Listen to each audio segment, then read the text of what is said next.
예, 전남 광양 곡성구리 출신 정인하 의원입니다. 교육부 장관님,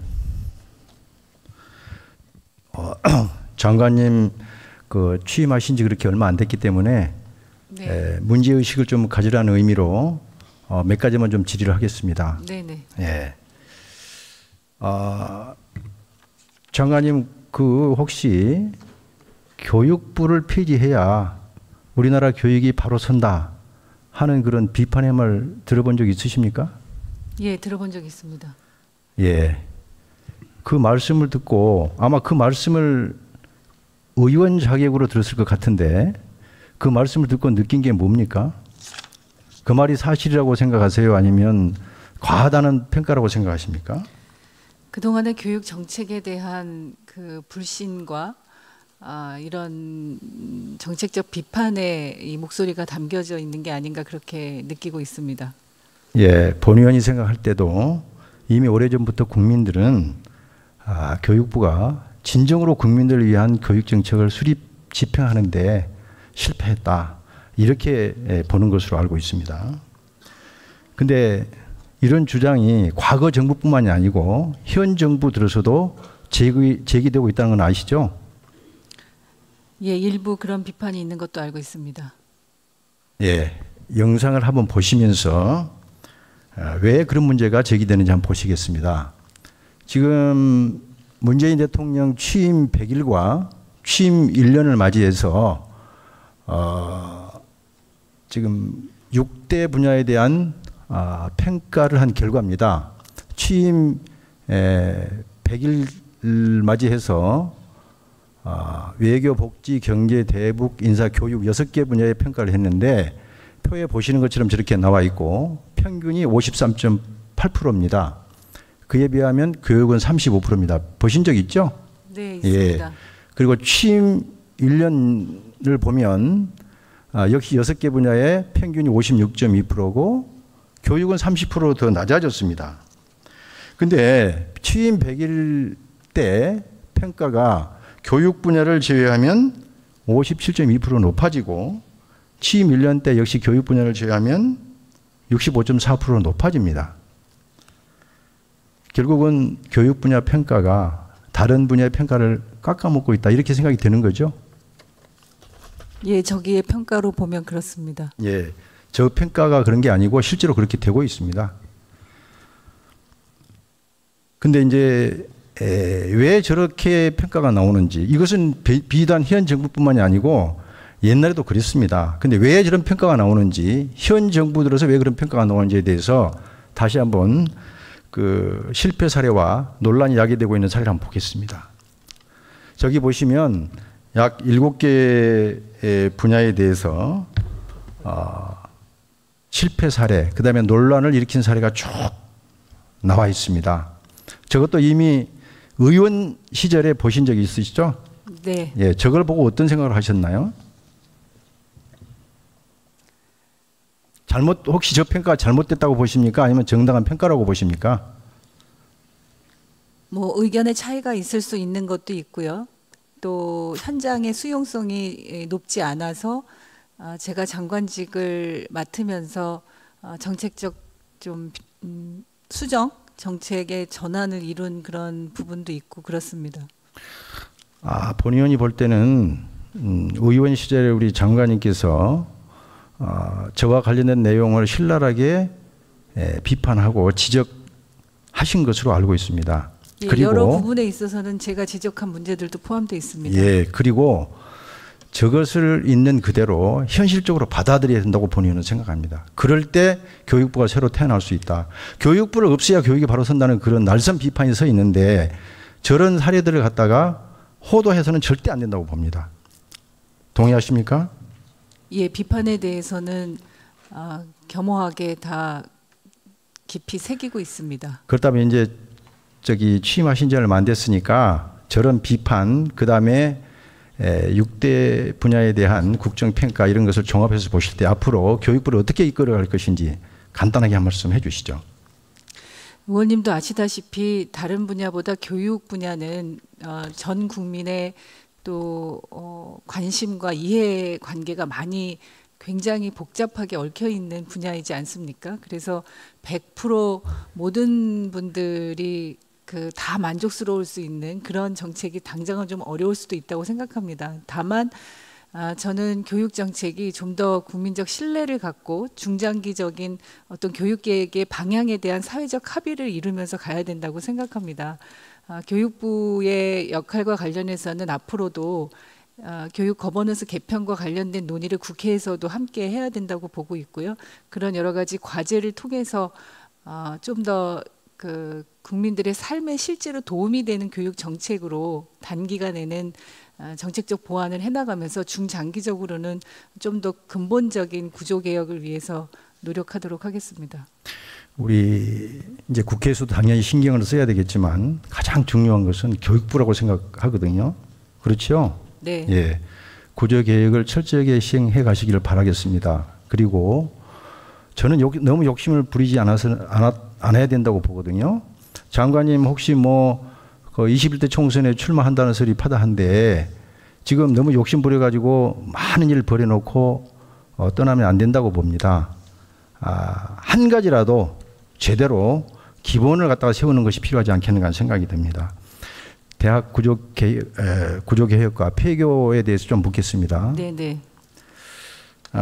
교육부가 실시한 제1주기, 제2주기 대학 구조개혁 평가 결과를 보면 하나의 경향성이 뚜렷이 나옵니다. 그것은 수도권 우선, 수도권 위주, 4년제 대학 위주, 그리고 지방대 경시, 2년제 대학 경시, 이러한 경향성에 대해서 장관님 혹시 어떤 생각을 하세요?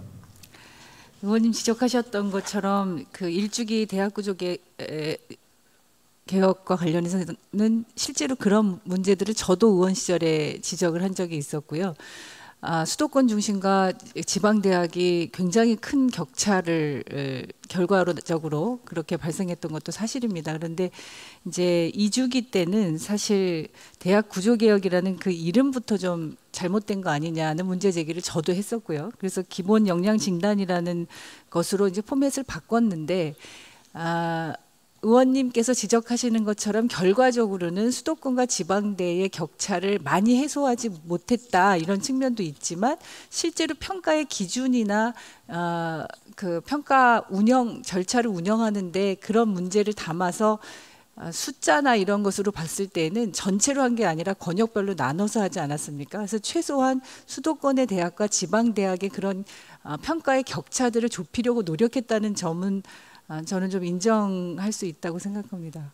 본 의원이 볼 때는 이름을 대학 역량 진단이라고 바꿨지만 결국은 수도권 위주, 4년제 위주 우수한 대학을 우선시하는 그 평가 방법에서 탈피하지 못했습니다. 그래서 결국은 지방에 있는 대학, 그중에서도 2년제 대학 중심의 폐교 그 수순을 밟고 있지 않은가 그런 생각이 드는 겁니다. 지금 이대로 가면요 심각한 저출산 때문에 대학 입학증은 줄어들지 않습니까? 입학인은 줄어들죠? 네, 줄어듭니다. 예, 그러면 결국 이 상태로 평가가 가면요 결국은 지방대 없어집니다. 지방 4년제 대학뿐만 아니라 2년제 대학도 없어지고 수도권 대학만 남아요. 그런 문제를 본 의원은 지적을 하는 겁니다. 그래서 평가 요목이 그렇게 돼 있으니까 어쩔 수 없다고 생각하지 마시고 지방대학의 취약성을 그 구조적인 취약성을 인정하고 들어가는 그러한 차원에서 접근해야 된다. 본 의원은 이렇게 생각합니다. 그런 점을 좀 유념해 주시겠습니까? 예, 의원님 뿐만 아니라 많은 분들이 수도권 대학과 지방 대학의 이런 차이를 걱정하고 말씀을 주셨고요. 저도 의원 시절에 이 문제를 굉장히 깊이 그 문제 인식을 갖고 있었던 사람이고 이번에 대학 기본 역량 진단의 결과는 다만 부족하긴 하지만 그런 권역별 평가를 통해서 그 격차를 줄이려고 노력했던 것은 사실입니다. 지금 이제 의원님 말씀 주셨던 것처럼 지방에 있는 대학들이 이런 차별을 받거나 또 지방에 있는 지역의 그런 특성과 지역 균형 발전의 그런 어떤 거점으로서의 역할을 특히 고졸 취업과 그 지역의 산업과 그 구조적으로 연결하면서 그런 역할들을 제대로 할 수 있도록 지방대학이 지원받아야 마땅하다고 생각하고 있습니다. 이 평가가 어떤 폐교의 수순으로 가는 것은 결코 아니라는 말씀을 드리고요. 지금 조금 하위로 된 대학에 대해서도 저희가 2020년까지 컨설팅을 다시 하면서 새롭게 대학 혁신을 할 수 있도록 지원하는 계획을 갖고 있기 때문에 의원님께서 가지고 계시는 그런 우려와 걱정이 무엇인지를 충분히 공감하고 그런 일들이 벌어지지 않도록 제도적 보완에 더 노력하도록 하겠습니다. 일단 취약한 지방대학은 보완하고 더 많이 지원할 수 있는 그런 정책적 방향이 설정돼야 된다고 봅니다. 네, 동의하시죠? 예, 예. 구체적인 사례를 한번 보겠습니다. 본 의원의 지역구인 광양에 광양 보건대라는 게 있는데 이 보건대 어떤 대학인지 아시죠? 네, 알고 대학 있습니다. 이사장이 교비를 횡령했습니다. 네. 그래가지고 죽을 대학이 되어 있습니다. 지금 장관님, 네. 대학 이사장이 교비를 횡령하면 그 책임을 누가 져야 됩니까? 대학 이사장이 져야 됩니까? 학생들이 져야 됩니까? 대학 이사장이 져야죠. 그러면 본 의원이 생각할 때 교육부에서 가장 먼저 취해야 할 조치는 대학 이사장으로 하여금 이 대학의 경영 일선에서 물러나게 하고 손을 떼게 하는 겁니다. 네. 그렇지 않습니까? 그렇습니다. 그런 조치 혹시 취하셨나요? 제가 알기로 2013년도부터 교육부 특별감사를 통해서 이 문제가 이제 감사를 받아서 그 임시이사도 선임을 하고 이런 절차를 밟아온 걸로 알고 있고요. 그런데 이 427억 원 횡령과 관련해서 보전을 해야 되는데 이 보전하는 방법들이 제대로 찾아지지 않고 이행이 되지 않아서 지금 계속 어려움을 겪고 있는 것으로 알고 있습니다. 그러니까 중요한 것은 본 의원이 얘기하는 것은 지금 여전히 이 영향력 하에 있지 않습니까? 재단 이사장의 영향력 하에 있고 벗어나지는 못하고 있어요. 임시이사 파견하면 뭐합니까? 아무 소용없어요. 그래서 첫째 본 의원은 대학 이사장을 손에서 그 경영 일선에서 손을 떼게 한다. 그것이 첫째 조치고, 그 다음에 학생들은 무슨 죄가 있습니까? 죄가 없으니까 지금 중단하고 있는 장학금, 그 다음에 재정지원금, 그 다음에 또 하나 학생 정원 축소, 그리고 외부 용역 금지, 이러한 족쇄를 풀어줘야 된다. 본 의원 이렇게 보고 있습니다. 지금 문제가 이 보건대의 경우에는 정말 멀쩡한 대학입니다. 근데 이 비리대학은 부실대학이다. 이런 좋은 글씨를 새겼습니다. 그때부터 아까 본 의원이 얘기한 그런 네 가지 조치를 취하다 보니까 진짜 부실대학이 돼가는 겁니다. 그러면 이렇게 부실대학으로 만들어 놓고 결국 어떻게 해서 구조개혁 평가나 역량 진단에서 좋은 점수를 받겠습니까? 결코 받을 수 없습니다. 지금 장관님 가시기 전에 이미 이 폐교시킬 대학으로 지정을 해놓고 있는 거예요. 그래가지고 그 수순을 밟아가고 있다는 얘기입니다. 이 내용에 대해서는 전임 장관이 있을 때 제가 신랄하게 지적을 한 적이 있습니다. 그와 관련해서 말씀 한번 해보세요. 폐교의 수순을 밟고 있는 것은 아닌 것으로 알고 있고요, 의원님. 그리고 광양보건대가 또 그 간호과나 물리치료과 같은 그 지역에서도 인정받고 있는 그런 학과들이 또 있지 않습니까? 그래서 이 부분은 지금 정상화를 위한 그 대책위도 구성이 돼서 정상화 노력을 하고 있는 것으로 또 알고 있고요. 저희도 어쨌든요, 예. 장관님, 전 정권에서 이어져온 이런 적폐 DNA 결코 이어받지 마십시오. 학교 정상을 위해서 노력을 하시겠습니까? 예, 이미 지금 학교 정상화를 위해서 그 노력하고 있는 그런 위원회와 함께 그 학교의 정상화를 위해서 교육부도 계속 관심을 갖고 그렇게 노력하겠습니다. 그리고 또 하나 물어보겠습니다. 그 세계 사이버 대학 아시죠? 네. 지난달에 폐교해라, 해산하라 그래 명령을 했다던데 사실입니까? 예, 그것은 제가 오고 난 이후에 그 보고받고 결정한 것으로 기억합니다. 세계 사이버 대학의 존재 의의가 없다고 보십니까? 존재 의의가 없는 것은 아닌데요. 그 운영상의 부실과 문제점들 때문에 그렇게 된 것으로 기억합니다. 그건 장관님 잘못 알고 계시는 거예요. 운영상의 부실이 있는 게 아니고 결정적인 하자가 있는 것도 아니고 불법을 저지른 것도 아니에요. 다만 법상의 충돌이 있어가지고 문제가 있는 겁니다. 그게 무슨 문제냐면은 지금 이게 지금 보면은 평생교육법에 의한 이 학교 설립이 이 바로 사이버 대학이거든요. 세계 사이버 대학인데 지금 평생교육법 일부 개정 법률안이 지금 제기되어 있다는 거 아십니까? 네네. 예. 교육부에서 뭐라고 얘기를 했냐면 이게 부실대학도 아니고 비리대학도 아니기 때문에 평생교육법 일부 개정 법률안이 지금 개정안이 나와 있으니까 이 개정안의 통과 여부가 결정될 때까지는 폐교를 유예하겠다고 분명히 공문을 보냈습니다. 그래놓고 지난달에 폐교를 시키겠다 하고 통보를 한 겁니다. 이 조치에 대해서 혹시 들어보신 적 있으세요?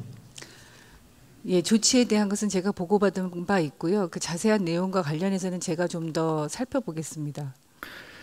지금 본의원이 이 대학을 한번 살펴봤더니 참 눈물 나는 게 많습니다. 이 대학에 재학 중인 사람들이 재학생의 54%가 장학금을 받아야 하는 저소득층이고 30%가 기초생활수급자 차상위 계층입니다. 67%가 여성이고 32%가 경력단절 여성입니다.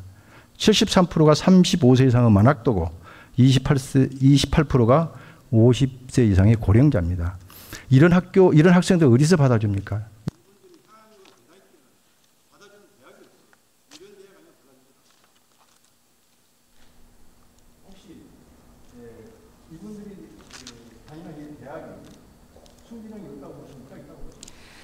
사이버 대학은 또 그것만이 아니라 이제 사이버 상에서 그 대학 학습을 할 수 있는 또 기회가 다른 부분으로 있어서 그렇게 연결시켜 주는 것까지를 포함한 대책을 제가 보고받은 바 있는데요. 다시 한번 살펴보고 의원님께 보고 드리도록 하겠습니다. 1,700명의 대학생의 학습권을 심각하게 지금 훼손시키고 있다는 사실 아시고 문희열 씨까지 한번 살펴봐 주시기 바랍니다. 네, 알겠습니다. 수고하셨습니다. 다음은 존경하는 정춘수 의원님 질의 순서입니다.